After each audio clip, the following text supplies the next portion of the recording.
नमस्ते साथियों, झुंझुनू पाठशाला में आपका स्वागत है। चलिए, फोर्थ ग्रेड के लिए हम प्रतिदिन कक्षा चला रहे हैं ना, तो उसी के लिए आज की जो हिंदी कक्षा है उसको हम देखेंगे। इसमें क्या प्रश्न है? पर्वत का पर्यायवाची नहीं है।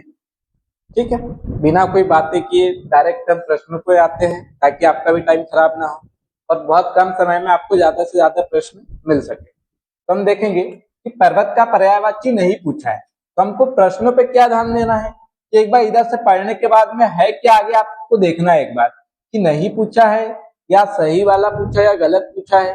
कई बार हम प्रश्न गलत पढ़ लेते हैं और उस हिसाब से आंसर लगा देते हैं। ठीक है, तो ये गलती आपको नहीं करना है। तो देखेंगे अद्री, तो अद्री पर्वत का पर्यायवाची होता है। नग भी कहते हैं। ग मतलब होता है गमन करने वाला और न लग गया जो गमन ना करे, तो पर्वत एक ही जगह रहता है, गमन नहीं करता, इसलिए उसको नग भी कहते हैं। भूधर, अब यहाँ पे भू को धारण करने वाला मतलब भूमि को धारण करने वाला, लेकिन हमने देखा है कि पृथ्वी है, अब पृथ्वी के ऊपर क्या है? पर्वत है, तो जो पृथ्वी है उसने पर्वत को धारण किया है, तो इसको हम भूधर क्यों कहते हैं? पर्वत को, पर्वत का एक पर्यायवाची भूधर भी होता है। तो देखेंगे जो पहले मान्यताएं थी है ना, कल्पना की गई थी, पहले पता नहीं था कि गुरुत्वाकर्षण बल के आधार पे जो पृथ्वी है वो घूम रही है, तो किसी ने कहा कि ये पर्वत के ऊपर टिकी हुई है। ठीक है, इसलिए इसको क्या कहते हैं? भूमि को धारण करने वाला। तो यहाँ पे क्या हो गया? पर्वत के ऊपर एक कल्पना की गई है, इसलिए इसका नाम क्या पड़ गया? भूधर भी पड़ गया। और कुछ लोगों ने माना कि ये बैल के सींगों पे होती है, इसलिए जो भूधर है ये किसका पर्यायवाची है? पर्वत का भी है और बैल का भी है। ठीक है, अब देखेंगे अचला, तो अचला किसका है? ये हो जाएगा पृथ्वी का। भाई अगर होता अचल तो जो चल ना सके, जो गमन ना कर सके, तो ना कर अचल एक ही अर्थ देता है, तो ये हो जाता पर्वत का।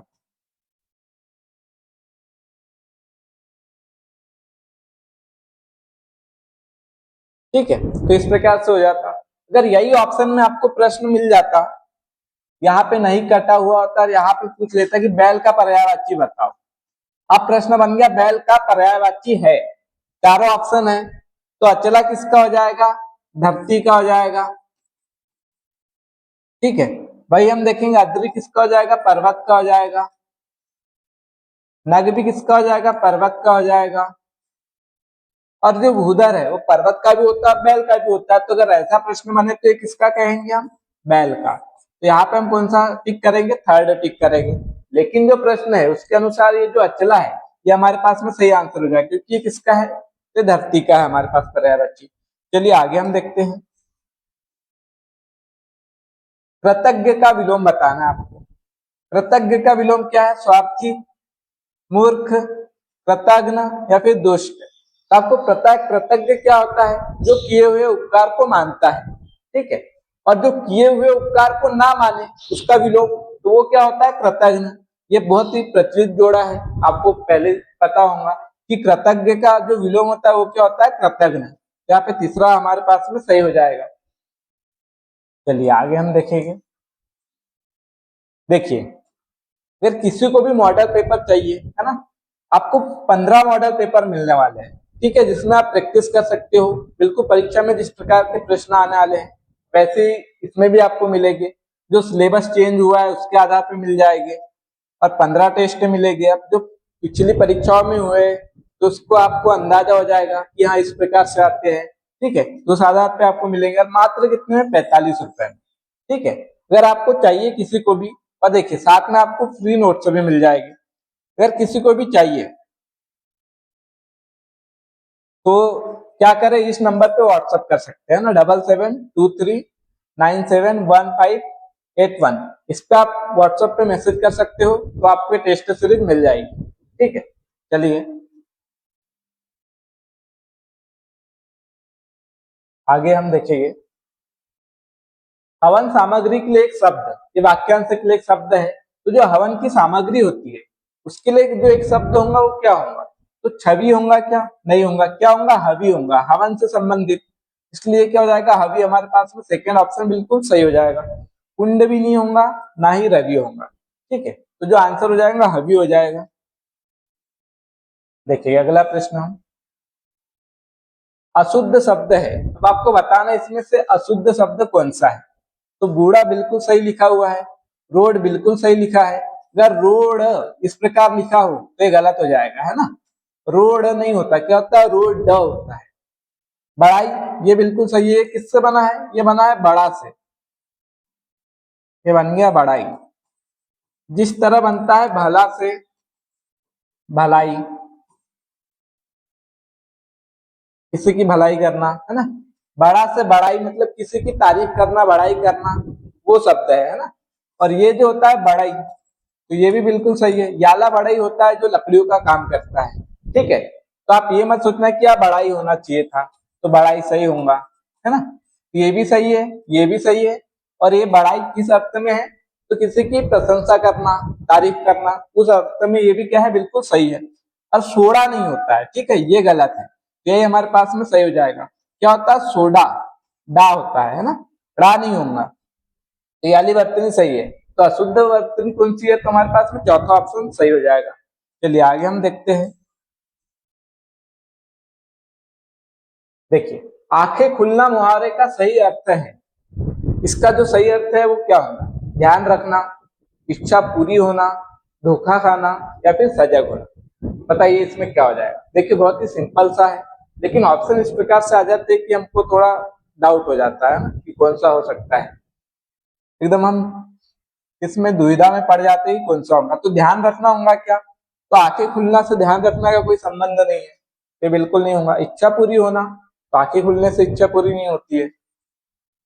धोखा खाना, तो धोखा खाना यहाँ पे लग सकता है हमको कि ये आंसर हो सकता है, लेकिन ये आंसर बिल्कुल नहीं होगा। सजग होना, अब आंखें खुल गई, कहते हैं ना कि अब तो उसकी आंखें खुल गई, मतलब अब वो कैसा हो गया, सजग हो गया, ठीक है। तो ये हमारे पास में क्या हो जाएगा, चौथा आंसर बिल्कुल सही हो जाएगा। देखिए जो बेल है ना, का हिंदी समानार्थी शब्द आपको बताना है। किसी को बेल मिल जाती है, मतलब कि जमानत मिल जाती है, तो हमारे पास क्या हो जाएगा, जमानत। जो थर्ड ऑप्शन है बिल्कुल सही हो जाएगा। अगर यही होता बिल, एक इसका हो जाता, विधेयक को कहते हैं बिल, ठीक है, और जमानत के लिए बेल हो जाना, ठीक है। तो हमारे पास थर्ड ऑप्शन सही हो जाएगा। पारिभाषिक शब्दावली से आपका एक प्रश्न बिल्कुल आना है ना। तो इसको आपको बिल्कुल अच्छे से करना है। अपन ठीक रास्ते पर है, इसमें आपको बताना कि कौन सी अशुद्धि है। लिंग संबंधी अशुद्धि है, या सर्वनाम संबंधी, वर्तनी संबंधी, या फिर अव्यय संबंधी। तो यहाँ पे देखेंगे हम, ठीक और रास्ते पर है बिल्कुल सही लिखा है। अपन अगर लिखा जाए तो वर्तनी बिल्कुल सही है, तो वर्तनी वाला नहीं होगा, अव्यय भी नहीं होगा। लिंग का होगा क्या, यहाँ पे कोई लेना देना नहीं, तो लिंग वाला भी नहीं है। क्या आ जाएगा यहाँ पे, सर्वनाम संबंधी, क्योंकि ये क्या है, अपन क्या है, सर्वनाम है ना। तो अपन, तुपन, है ना, तेरे को, मेरे को, ये जो शब्द है ये शुद्ध हिंदी में नहीं चलते हैं, ठीक है। तो हमारे पास जो गलती है, ये गलती है अपन शब्द, तो ये हो जाएगा सर्वनाम संबंधी गलती होगी, ठीक है। चलिए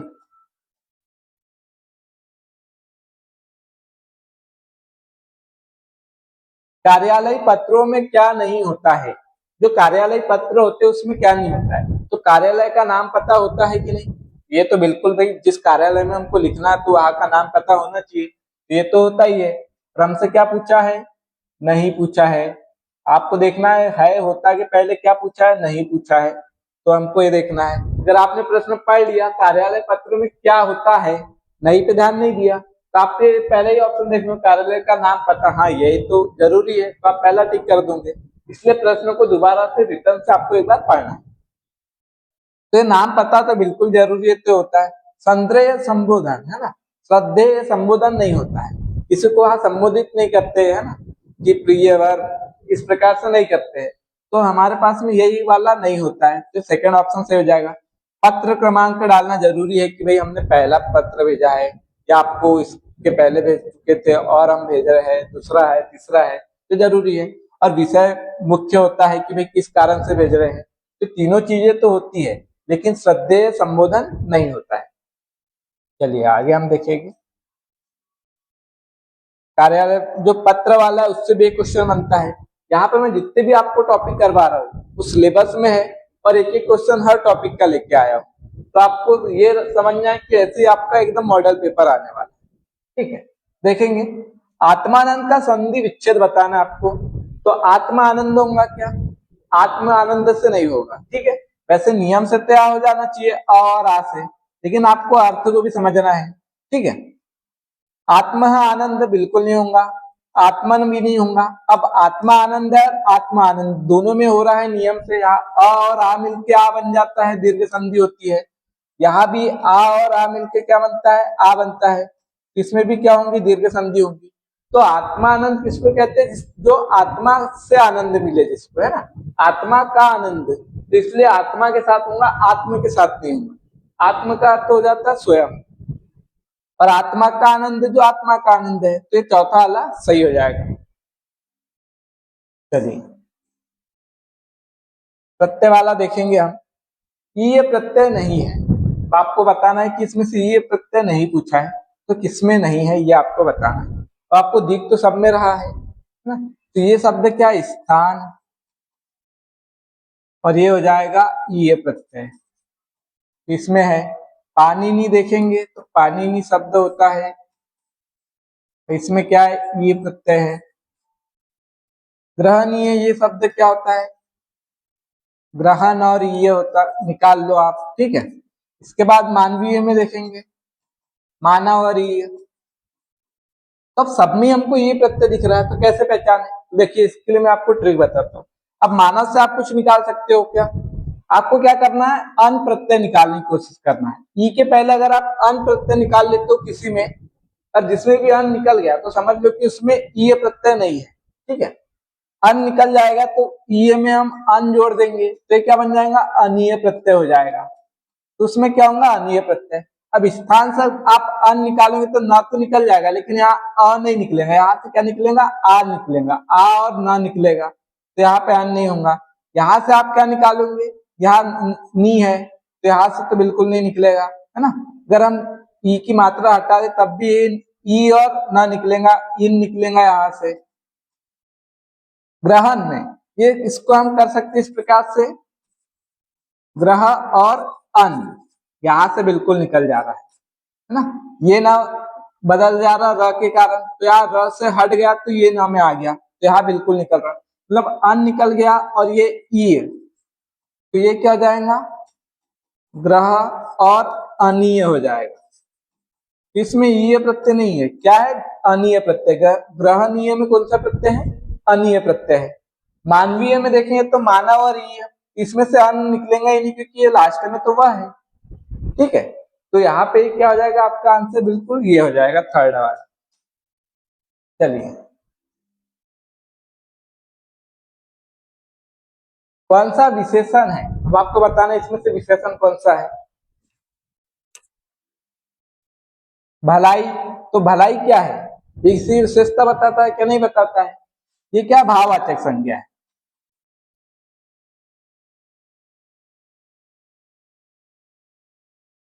अगर यही हमारे पास होता भला, क्योंकि भला से भला ही बना है, तो भला व्यक्ति, तो ये भला क्या कर रहा है? विशेषता बता रहा, तो भला विशेषण होगा, और भलाई क्या हो जाएगा?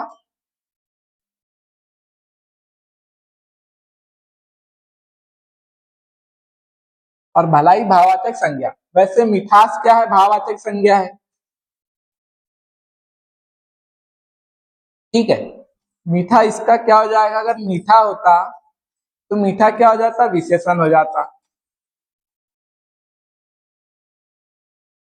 थोड़ा, थोड़ा पानी, मतलब ये थोड़ा क्या कर रहा है? विशेषता बता रहा, तो यही क्या हो जाएगा? विशेषण हो जाएगा। स्वयं क्या है? सर्वनाम है। स्वयं सर्वनाम है, तो जो विशेषण है वो कौन सा है? थोड़ा है। तो थर्ड ऑप्शन सही हो जाएगा। चलिए अगला हम देखेंगे। देशज शब्द नहीं है, अब आपको बताना देशज कौन सा नहीं है। तो पराग भी देशज शब्द है। ठीक है,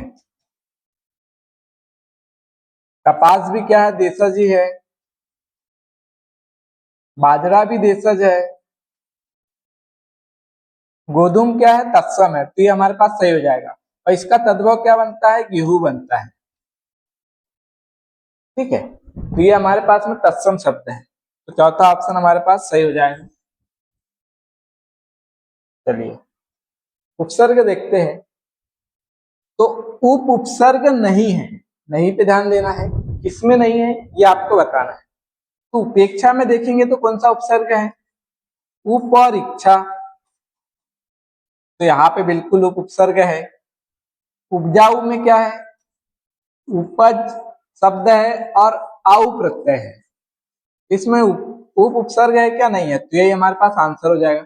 उपाध्याय में देखेंगे तो उप उपसर्ग और अध्याय हो जाएगा, यहाँ भी उप उपसर्ग है।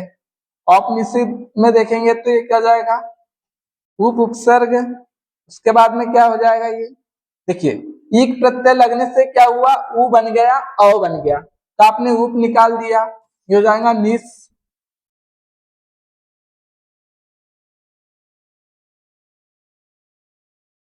निषद, और इसमें लगा है ईक प्रत्यय, मतलब यहाँ भी क्या है, उप उपसर्ग है। ठीक है, तो ये हमारे पास हो जाएगा आंसर। उपजाऊ में क्या है, उप उपसर्ग नहीं है।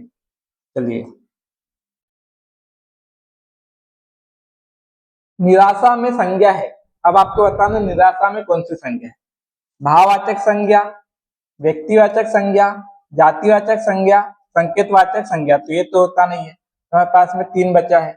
तो निराशा क्या है, इसको आप छू सकते हो क्या, नहीं, इसको देख सकते हो क्या, नहीं, सिर्फ महसूस कर सकते हो, और जिसको महसूस करते हैं उसको क्या होता है, भाव होता है, और भाव मतलब भाववाचक संज्ञा, तो हमारे पास ये आंसर हो जाएगा पहला। अगर जातिवाचक संज्ञा का क्या है कि एक से अनेक वस्तु होना चाहिए भाई, ठीक है, और व्यक्तिवाचक केवल एक ही होता है। ठीक, चलिए आगे हम देखेंगे।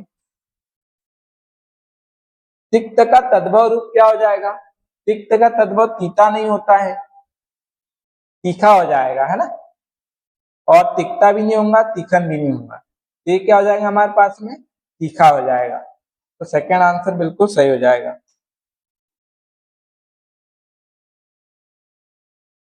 चलिए वह चला होगा, आपको काल बताना है। अब ये कब की बात कर रहे हैं, वह चला होगा, भविष्य में तो नहीं होने वाला है, वर्तमान में तो वह चल रहा होगा, इस प्रकार होगा।